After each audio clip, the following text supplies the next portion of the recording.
Country Deloitte বলে বাবা গো বাবা, কতই শুনলাম দুধ ভালো দুধ ভালো, সত্যিই দুধ ভালো, দুধ তো সত্যিকারে ভালো। আজ 1 মাস আমার কোনো প্রবলেমই হয়নি।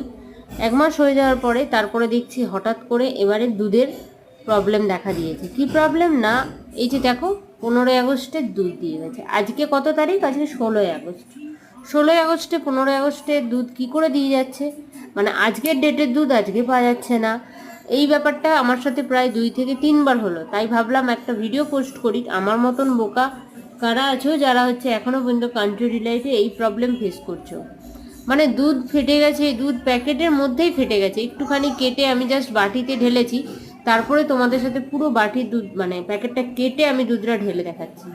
এরকম বাজে লাগে বাচ্চাদের জন্য ভেবে আমরা দুধ অর্ডার করছি, এদিকে বাড়িতে দুধ আসছে এক্সপায়ারি ডেট, মানে ফালতু।